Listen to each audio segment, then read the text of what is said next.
Já, komið sæl. Það víðáttu mikið háþrýstisvæði búið að koma sér vel fyrir hérna yfir meginlandi Evrópu og heiðamiðjan hérna yfir Norðursjónum. Síðan höfum við háþrýstisvæði yfir Grænlandi og lægðirnar, það eiginlega komast enga leið og sita fastar hérna fyrir sunnan okkur en skilin frá þeim að þau ná nú að koma hérna upp að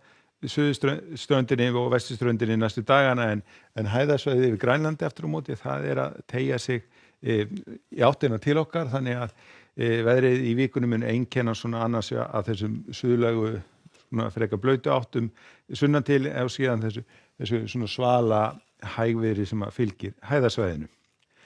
Og ef við lítum á hitasviðið að þá eru hlýi loftmassar hérna fyrir sunnan okkur og við fáum svona aðeins smá hlýindi hérna allavega sunnan til en síðan kalda lofti sem að fylgir hæðasvæðinu fyrir norðan okkur að það svona að reyna að komast svona inn á allavega norðanvert landið þegar kemur fram á vikunni. En þessar gulu viðvaranir sem hafa verið í gangi í dag vestanvert landið eru nú annaðhvort úr gildi eða eru að falla úr gildi og vindur mun nú ganga niður og úrkoma í kvöld og nótt og á morgun verður komin svona suðvestan gola eða kaldi á okkur. Það verður væntanlega einhver éljagangur vestanvert landið svona fyrir hluta dags en síðan hverfur það nú og á norðausturlandi ætti að vera þurrt og bjart og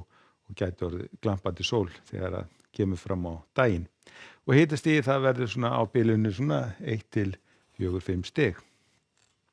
Nú síðan annað kvöld eða aðra nótt að þá eru skil svona sem að ná að koma inn á landið svona sunnanvert. Þetta nú ekki mikil úrkomi í þessu en einhver þó þannig að það verður þungbúið og einhver væta landið sunnan og vestanvert og spurning hversu langt þetta nær norður bóginn. Það verður nú væntanlega þurrt á norðausturlandi og hitatölurnar þær eru svona áfram svona rétt fyrir ofan núlli þannig að þetta verður væntanlega rigning niður við ströndina en síðan breytist þetta í slittu og jafnvel snjókomi þegar það kemur til fjalla. Nú á miðvikudeginum að þá verður veður svona nokkuð tvískipti á okkur. Það annars vegar þessar suðlægu svona frekar blautu áttir hérna landið vestanvert, hitastigið yfir frostmarki og því verður svona einhver rigning við ströndina sem breytir síðan í slittu en aftur á móti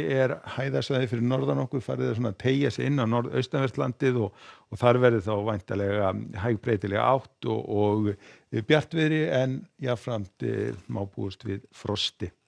þó það verður nú ekki mikið. Og